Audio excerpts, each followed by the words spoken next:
ओम शांति।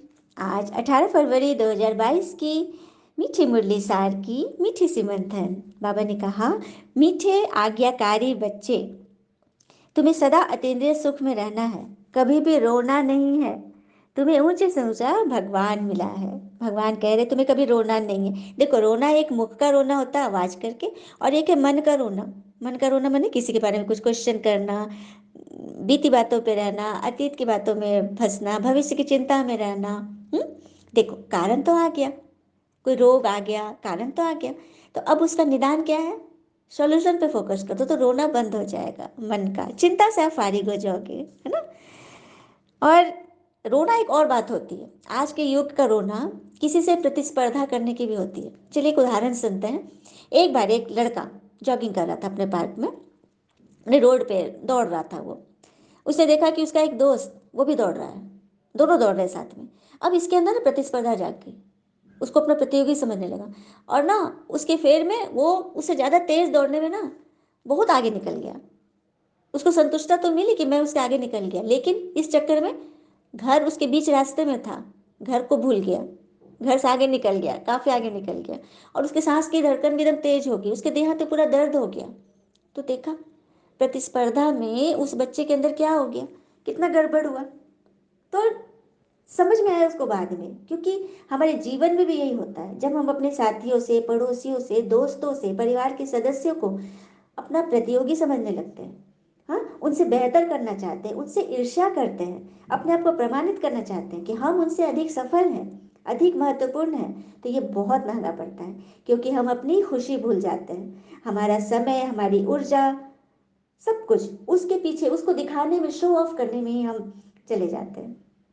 उन सब में हम अपना वास्तविक मार्ग और मंजिल भूल जाते हैं। हमारा वास्तविक मार्ग क्या है?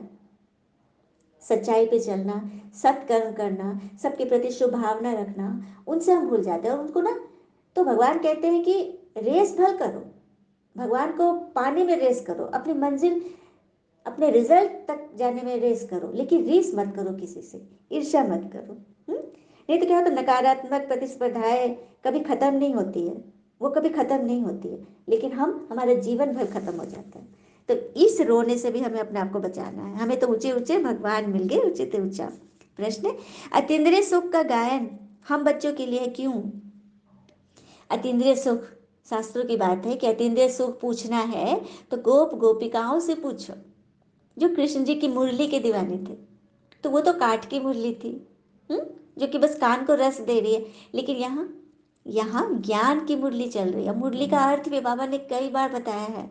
मुरली में जो लेटर है, चलिए ध्यान से सुनिए। म से है मुरली, म से है मुरली और मधुरता। तो ये मुरली, ज्ञान मुरली, हमारे जीवन में मधुरता लाती है, हमारी वाणी में मिठास लाती है। ऊ, ऊकार, ऊ से उमंग उत्साह। आप किसी भी उम्र के हो, लेकिन आपकी उमंग उत्साह में रत्ती भर भी फर्क नहीं पड़ेगा। बड़ी बात है ना। फिर र, र से हमारे बेरंग जीवन में रंग आ जाएगा। हम किसी चिंता में पड़े हुए हैं, मेरा ये जॉब नहीं लग रहा है, मेरा जो हम सोच रहे हैं, स्टार्टअप करना चाह रहे हैं, कुछ करना चाह रहे हैं, नहीं हो पा रहा है, हाँ, तो क्या हुआ? हम उसी बेरंग जीवन में पड़े हैं, चिंता में पड़े हैं। हम्म? उसमें रंग आ जाएगा, आपको एक दिशा मिल जाएगी यदि आप निश्चिंत रहोगे, अपने मन में पॉजिटिव रह के उस चीज़ के लिए आप मतलब फ्रेश माइंड से, मन बुद्धि के एकाग्र करके खोजोगे, ढूंढोगे। बहुत सारे आजकल ऐप्स हैं, अपने दोस्तों से हर तरह से हम बातें करके ना, मतलब उससे ना चिंतन करके उसमें से पॉजिटिविटी निकालने के दरकार है।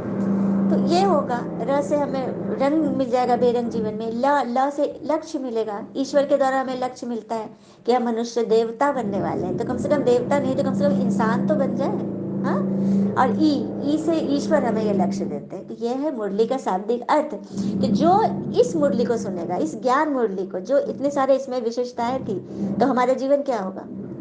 एकदम सुख में आ जाएगा। हम अतीन्द्रिय सुख में होंगे, तो हम ही वो गोप गोपिकाएं हैं जो मुरली के दीवाने हैं। धारणा है, अपनी चलन बड़ी रॉयल रखनी है, बड़ी रॉयल्टी से, मन वचन कर्म से चलना है, बड़ी रॉयल्टी से अपनी चलन संभालनी है। चलन रॉयल, चलन मतलब चाल चलन नहीं, व्यवहार भी तो चलो है, लेकिन सबसे पहले मन की चलन, मन की चलन को सुधारना है।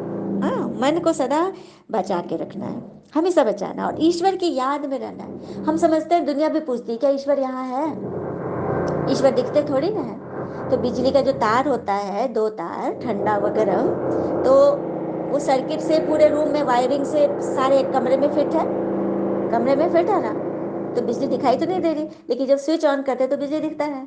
तो क्या करना है हमें? स्मृति का स्विच ऑन कीजिए, भगवान को याद कीजिए, तो भगवान दिखते हैं। है ना बड़ी बात? वरदान है, साधारण जीवन में भावना के आधार पर श्रेष्ठ कर्म करने वाले बच्चे ही पद्मा पदम भाग्यशाली बनते हैं। तो हमारा ये साधारण जीवन है, ये मनुष्य तन में, ये परिवार में हम हैं, तो बिल्कुल साधारण रीति रहना है, अपने आप को महान नहीं समझना है, हर देह अभिमान से ऊपर। क्योंकि भगवान को भावना वाले पसंद है बच्चे, जिनमें भावना होती है, देह अभिमान वाले नहीं। कि हमने इतना, भक्ति में क्या होता है, हमने इतना चढ़ाया, हमने इतना किया, इतना जप तप किए, भगवान तो सुनते ही नहीं। तो ये भी अभिमान है। इससे भी परे हो जाओ, भगवान सब सुन रहे हैं, समय पर आपको सब तरह से भरपूर करेंगे, तभी तो आप बनोगे पद्मा पदम भाग्यशाली, श्रेष्ठ भाग्य बन रही है आपकी। स्लोगन, सेवाओं में बड़ी दिल हो तो असंभव कार्य भी संभव हो जाएगा। बड़ी दिल अर्थात हम ये कभी ये सोच लेते हैं फलना को सेवा करने से वो नहीं सुनता है, वो नहीं ध्यान देता, मुझे नहीं करना, मुझे नहीं जाना, नहीं। बड़े दिल रखो। बड़ा दिल मतलब शुभ भावना रखो। चाहे कोई कितना भी, कैसा भी बोले, आपके अंदर से उसके लिए शुभ भावना ही निकलनी चाहिए। हाँ, कोई बड़े हैं जो आपके साथ कुछ टेढ़ा बोल रहे हैं, कोई परिवार के बच्चे हैं, जो भी हैं, संबंधी हैं, मित्र हैं, कुछ भी हो रहा है, वो सभी अपना एक्यूरेट पार्ट बजा रहे हैं, आपको भगवान क्या पढ़ा रहा है? आपको बड़ा दिल रखना है, और सेवा वाणी से नहीं कर सको तो मन से सेवा, उनके लिए शुभ भावना तो निरंतर चलती रहे। तब क्या होगा? क्या होगा? असंभव कार्य भी संभव हो जाएगा। अच्छा, ओम शांति। शुक्र मीठे बाबा, वो बाबा के प्यारे प्यारे बच्चे। Thank you Baba. All is well always. ओम शांति।